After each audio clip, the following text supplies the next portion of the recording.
most comedy is really about character. It's often not the joke that's funny, but what it says about the person that's saying it. So you think about, great shows, like something like Seinfeld,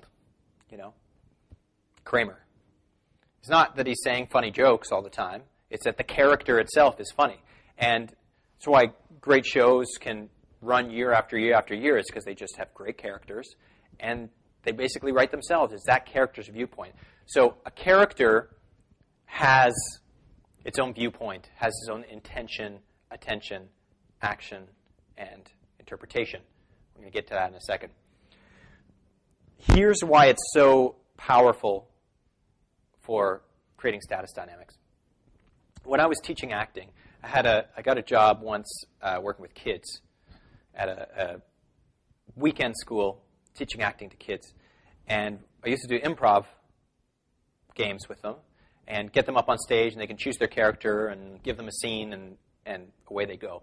And inevitably, the low-status kids would choose to play low-status roles, and the higher-status kids would play high-status roles. And I mean the low-status kids, like the kids that got picked on or whatever, would jump up and say, I want to be a slave.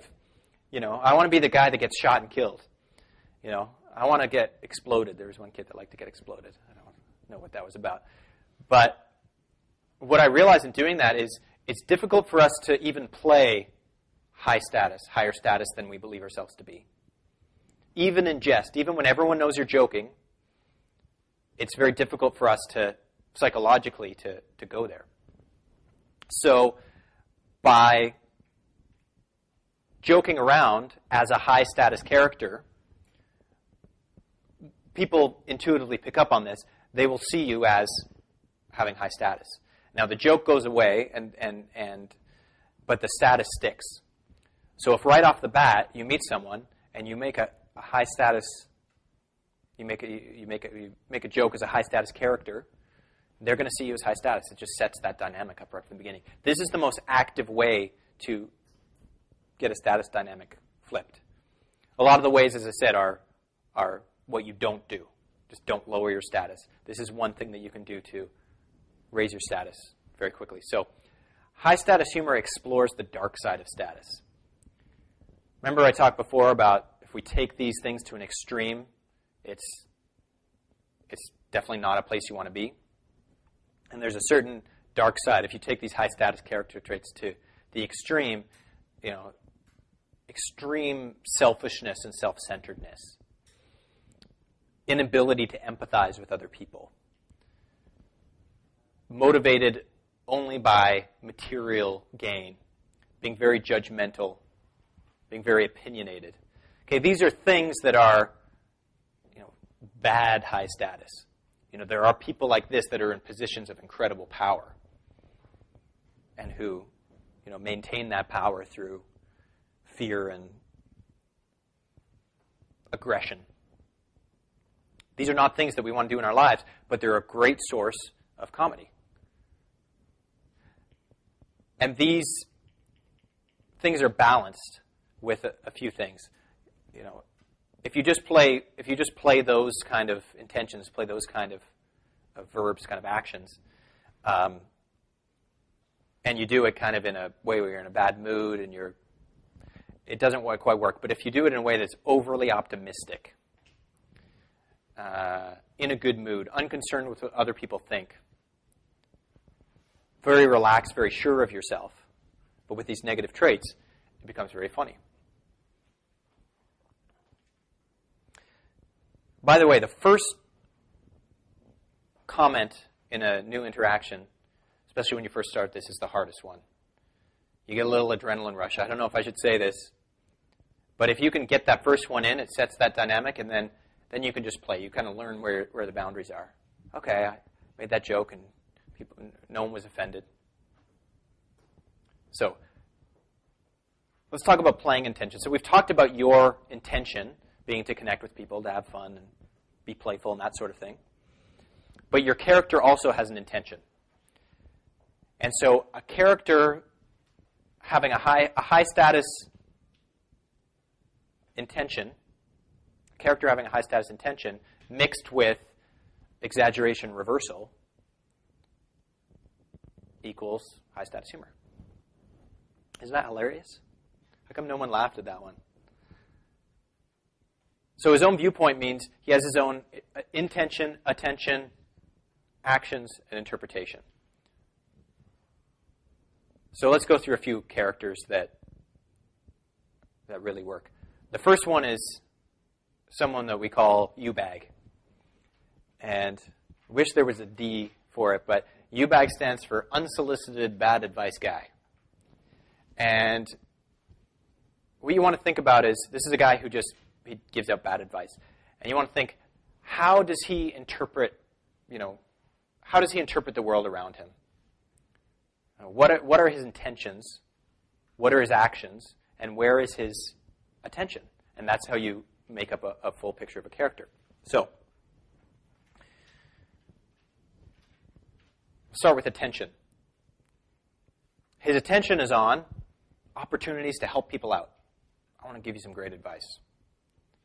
His intention is to be genuinely helpful. His action, he advises. To advise would be a high status verb. We don't advise people that are senior to us. We advise people that are junior to us.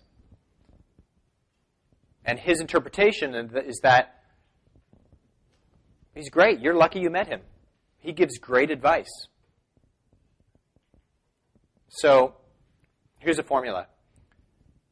And rather than teach you just kind of lines that aren't relevant, you want this to be relevant to the conversation you're having. So you take something that they tell you about themselves, what they do, or where they work, what they like to do for fun, and you just think, what is the worst piece of advice I could give them right now?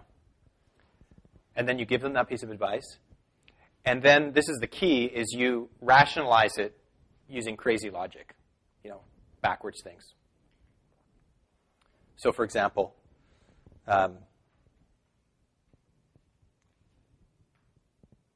someone says,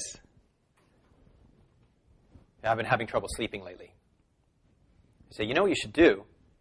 Right before you go to bed, drink a pot of coffee. It'll really put you out. Because at first, the coffee, wakes you up when you have one cup. But if you have a whole pot, it actually has the caffeine cancels itself out, and you'll sleep better than you ever have before. Give it a try. There's some bad advice for you. We're doing this in class. Had someone saying something about they were going to prison. I had some great prison advice for you. The one thing you don't want in prison is to blend in. That's death. You want to stand out. So take a scarf, or take a piece of material and make it into a jaunty scarf and show people that you're not afraid of expressing yourself. And that's the kind of guy that people want to stay away from. When someone's angry or upset, just advise them to just take that anger and shove it down deep inside where it can never get out, where it's safe. And if it starts to come up, just wash it down with some alcohol. And that's really the most psychologically healthy way to deal with your anger. You're welcome. That's a basic attitude. This is one of my favorite parts of working with guys, is seeing what they come up with. Stuff. Someone said, oh, you ride motorcycles? You should ride it backwards. It's a lot safer because we always think about the obstacles that are in front of us, but most people don't think about the obstacles behind. You're right. You're a runner. If you want to do a distance run or you want to really improve things, pour broken glass inside your shoes. And you'd think it would hurt, right? But it actually stimulates acupressure points. And you can actually run for a lot longer. And you'll actually preserve your feet over time. But if it hurts at first, just keep going. You get through that initial thing, and then your feet toughen up. You'll get used to it. So that's U-Bag. Unsolicited bad advice guy. That's something you can practice. Just give out bad advice. This is a really easy one to get, and it's safe. You're not going to offend anybody with this. Here's why it works. Giving advice is a high-status thing to do. Giving an opinion that's kind of against the grain. Well, I know most people say do this, but I'm saying do that. That's also showing that you're willing to stand out, and that's also high status. The reversal and the exaggeration make it funny. And then you just drop it. When I'm talking about characters, you're not role-playing for like 20 minutes. You're role-playing for a one-liner. You're role-playing for a couple seconds, then you drop out of it. Okay? Thinking of it as a character helps you kind of formulate these things. Taking on a character will allow you to do things that don't feel natural and get out of yourself. Try things on.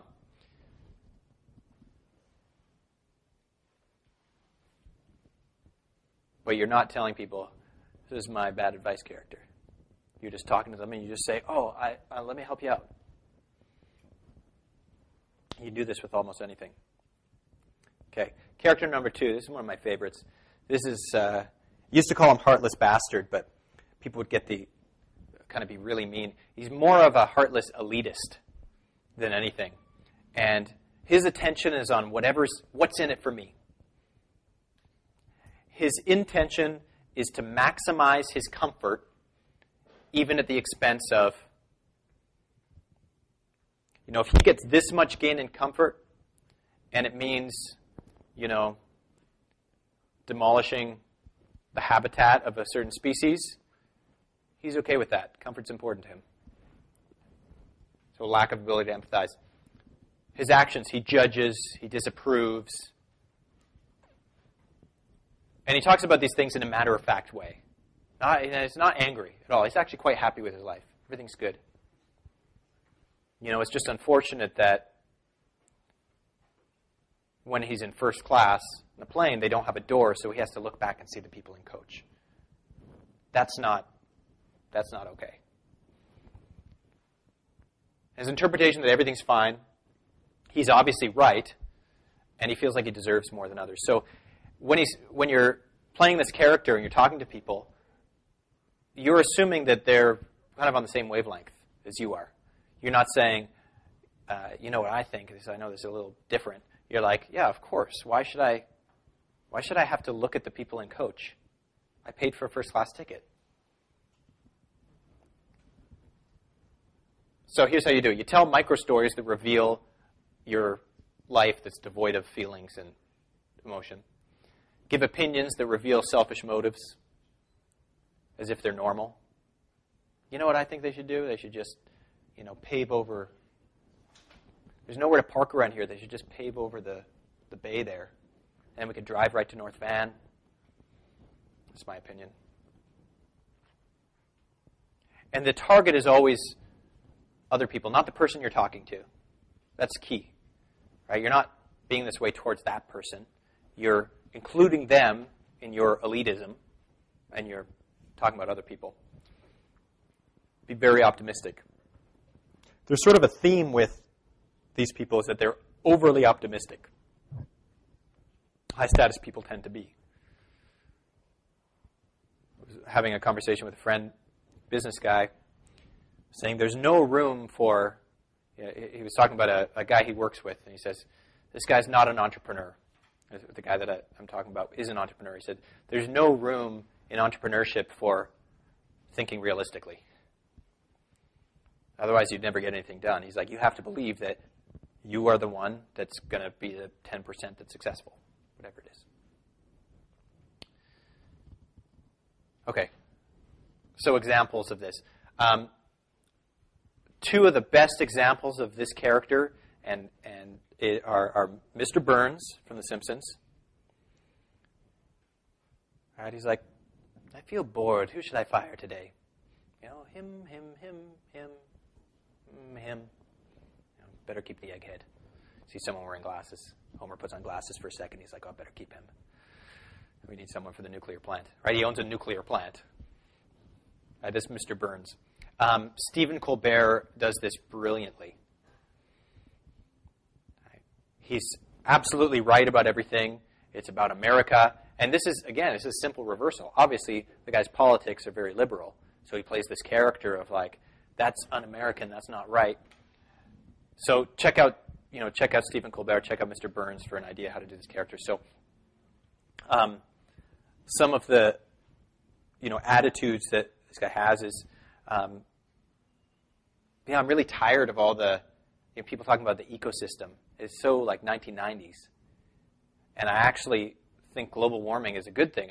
I take out spray cans and do this because Vancouver would be a lot more like California. We'll have better beaches. Our property value will go up. I say it's a win-win. I win twice. That's the attitude. It's win-win. I win twice. That's the elitist attitude. Owning a sweatshop. Again, seeing nothing wrong with that. Oh, you're a psychologist. Maybe you can help me out. Some of the kids in my sweatshop, they get tired after 12, 14 hours and they start crying. Is there a way I can just stop them from doing that using your psychology?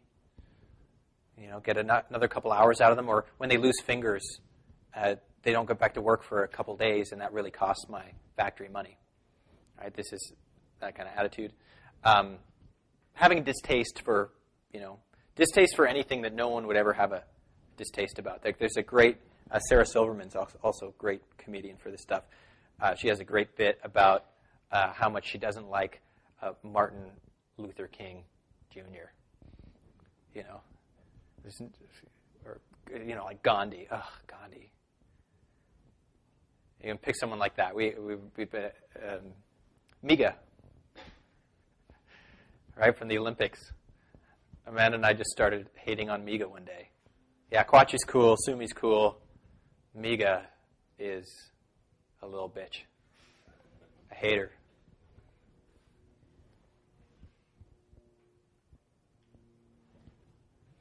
Next character, the prize.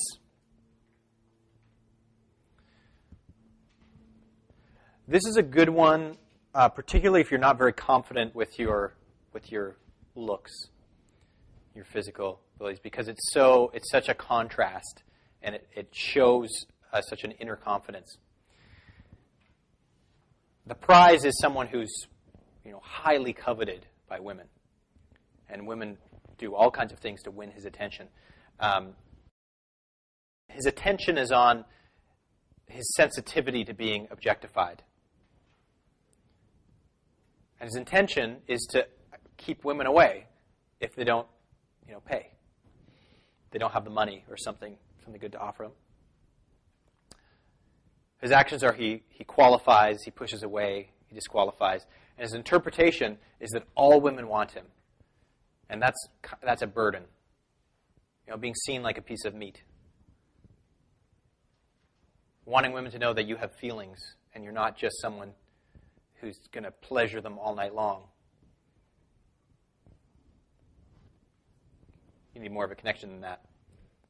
So the formula is find opportunities to interpret anything as people hitting on you. And I did this as an exercise just with myself one time. Was thinking, could I turn anything into hitting on me? It's like, what if someone throws a drink in your face? It's like, there's easier ways to get me drunk. They slap you. Be like, any excuse to touch your face. You can really frame anything as, and so that's do you see what I'm saying? It's his viewpoint is that I see everything through the lens of you're probably hitting on me, and you can misconstrue anything, use creative misinterpretation for that.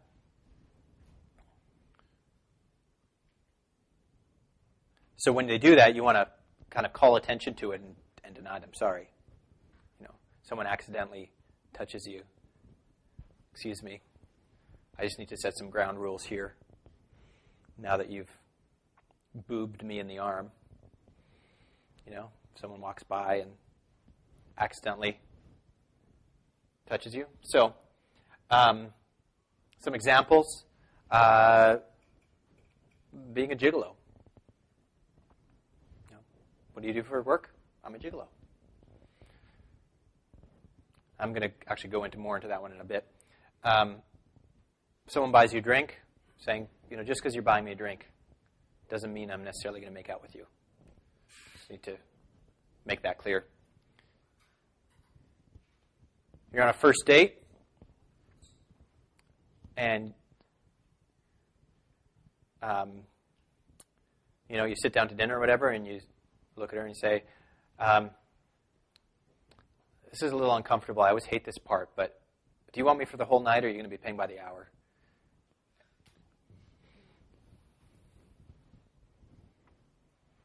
Or asking women, are you rich?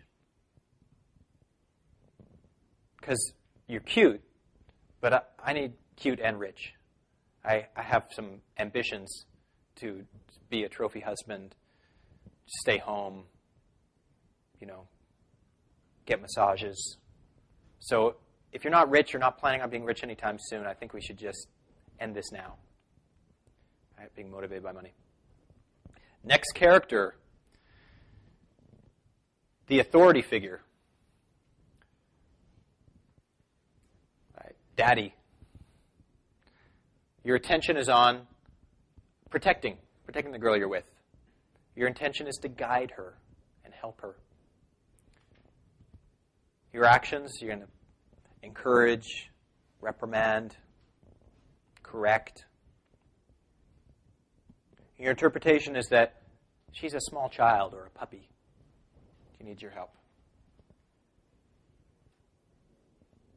So you look for opportunities to do that. Look for opportunities to talk to her like a child. And you want to do it in an encouraging, kind way.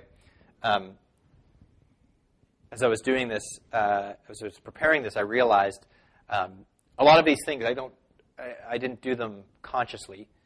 I did them, and then I sat down and thought of all the favorite kind of fun things that I've done, playful jokes, and Devin as well. And we sat down and wrote them out, and then we reverse engineered them and noticed themes. Oh, okay. Yeah, we're kind of doing that character.